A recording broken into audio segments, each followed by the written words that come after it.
appreciated that interview with Raymond Ibrahim, and he is a specialist in studying Islam and the Middle East. He's a scholar in this stuff, and what I appreciate about him is his honesty about Islam. He says, look, this is what I've been saying from the very beginning. Look, our problem is not with extremist Islam. It's not with radical Islam. It is with Islam itself. Islam itself is hostile to Christ. It's hostile to Christianity. It's hostile to Christians. And that's why I believe we have to take very firm policies with admitting Islam, the ideology. It's like somebody, the analogy occurred to me, if somebody's showing up with a suitcase. They want to come into our country. They show up with a suitcase, and in this suitcase is all this Islamic ideology. And we say, look, my problem is not with you. You can come in, but you're going to have to leave the suitcase at home. You cannot bring that suitcase into the United States of America. The problem is what's in the suitcase. It's the Islamic ideology. That's the problem. It's not that we have a problem with the person. It's with their ideology.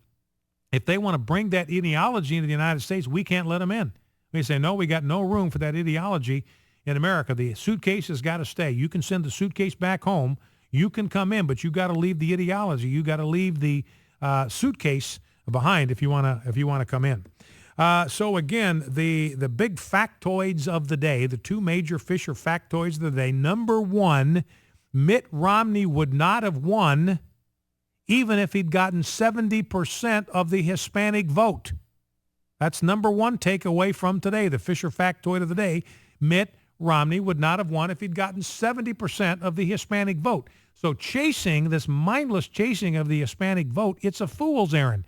And you got Bill Richardson, former governor of New Mexico. He's saying that Ted Cruz isn't even Hispanic because he doesn't believe in amnesty for illegal aliens.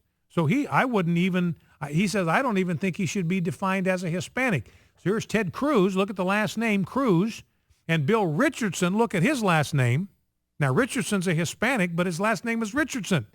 So a guy with the last name of Richardson is saying a guy with the last name of Cruz shouldn't be defined as Hispanic. And the other Fisher factoid of the day is illegal aliens will consume $600,000 more, $592,000 to be precise, will consume $592,000 more in welfare than they will pay in taxes. That's the second Fisher factoid of the day. That learn it, live it, love it. Illegal aliens, the average illegal alien will consume $592,000 more in welfare benefits than he will contribute in taxes. The net impact on our national debt, $6.3 trillion.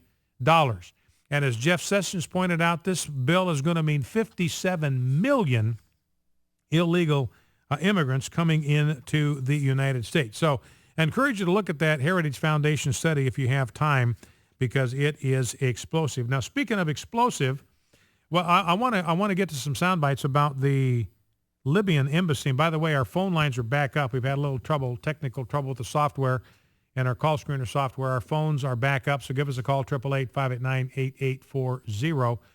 Now, one of the problems, this is clip 4, Rob, one of the problems with the Boston Muslim massacre, this is, it's kind of a striking problem, is the body was delivered to this funeral director. He specializes in doing Muslim funerals. So he's got the body, and apparently it's been prepared for whatever last rites Muslims do.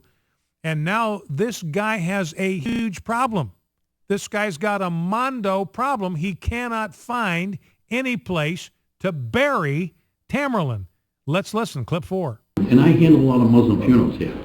Uh-huh. So what happened was that friends said, here's a guy to call because he helps us out. Mm-hmm. And I know the customs and so forth. So he called me. So we took care of everything. We lined it up. Now the thing is we can't wait to find a cemetery. Nobody wants to bury him. So that's the problem he's got. Nobody wants to bury him. There are Muslim cemeteries in the Boston area. They won't even take the body. They've tried cemeteries in the surrounding 3 states. Nobody will take his body for burial. This guy is so toxic that even the imams in the Boston area won't do the funeral service for him. And so it makes sense to me that we give him the same kind of burial we gave to Osama bin Laden. Put him on a plane, take him out in the middle of the ocean, and dump him. That was good enough for bin Laden. It ought to be good enough for Tamerlan. Now, there's explosive hearings coming up, and you're probably aware of this by now, but these are going to be major on Wednesday.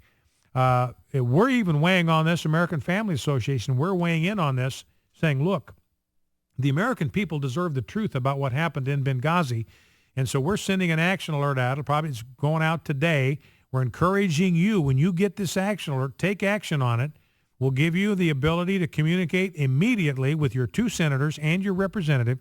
Let them know that the American people deserve answers to these questions. And we're encouraging them to support the investigation into what happened at Benghazi. Hearing going to be held on Wednesday. It's going to be absolutely explosive.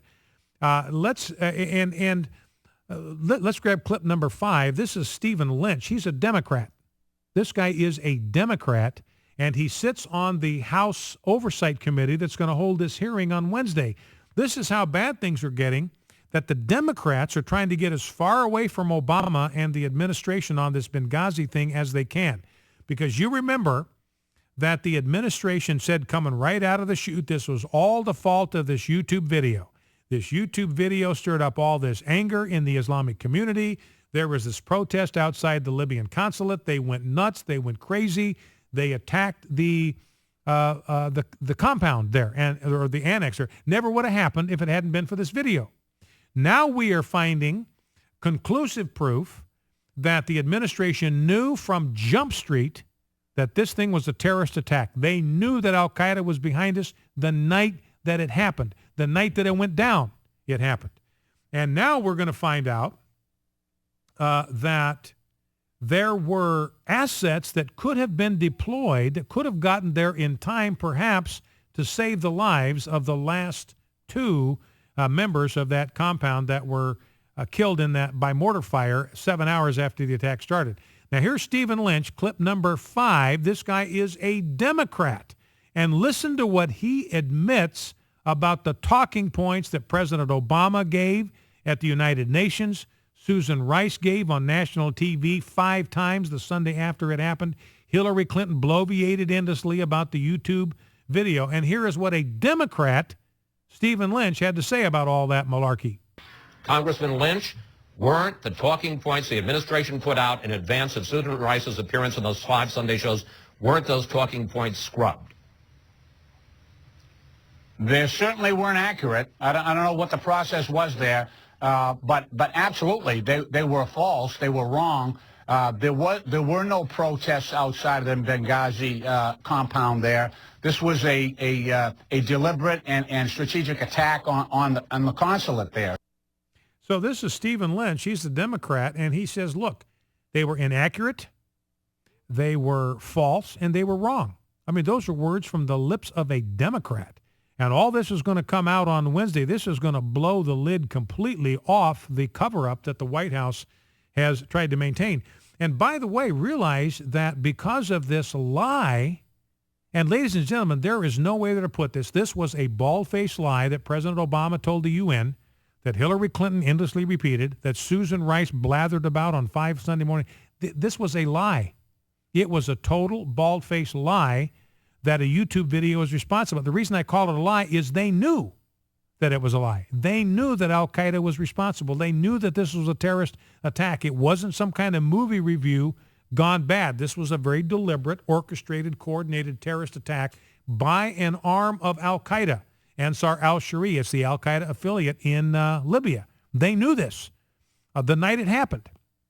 Now, this official in clip 6, this is the guy that's going to testify, and Bob Schieffer of Face the Nation, of Deface the Nation on CBS, Bob Schieffer, he's the dean of D.C. journalists, and he's ticked off. I think you can tell in this, he's ticked off because he knows now that this administration that he's supported, gone in the tank for, lied to his face. Susan Rice came on his program and lied to his face, and he is not happy about it. And he gives us an insight about what this guy is going to testify to on Wednesday. This individual he's talking about, Gregory Hicks, the second in command under Chris Stevens. When Chris Stevens died, this guy was now in charge of the embassy in Libya, so he knows what he's talking about. Let's listen. Surprisingly, this will be the first time anyone has heard publicly from Hicks. And as you will see, his story is totally at variance with what some American officials were saying in public on this broadcast 5 days after the attack. The administration claimed the attack grew out of a spontaneous demonstration provoked by protests in Egypt. Greg Hicks told investigators that was simply not true. Part of what he said, Hicks, I thought it was a terrorist attack from the get-go. I think everybody in the mission thought it was a terrorist attack from the beginning. Question, did you ever have any indication that there was a protest, a popular protest outside the mission in Benghazi? Greg Hicks, no question. And if there was such a protest, would that have been reported? Hicks, absolutely. For there to have been a demonstration on Chris Stevens' front door and him not to have reported it is unbelievable. So this is Bob Schieffer. All this is going to come out on Wednesday. This is going to be explosive. This is going to blow this thing right out of the tub. Now, the question is going to be how much cover the Obama administration will try to give, or the media will try to give to the Obama administration. We've still seen, for instance, on Gosnell, total blackout from ABC. They've never done one single story on the Gosnell trial from day one. CBS gave it like 24 seconds last week. So there's been this virtual total media blackout. CBS is on this. Cheryl Atkinson at CBS has done good work. She's the one that's reporting that, look, that this Gregory Hicks is saying, look, there were assets that could have been deployed and could have gotten there from Tripoli to Benghazi in time. They could have had troops there in time to do some good. And the order came from the military for the guys not to get on the plane. There was a plane leaving Tripoli going to Benghazi. It was going to leave. If they were going to get some military help there to our guys, they had to get on that plane, and they were ready to go.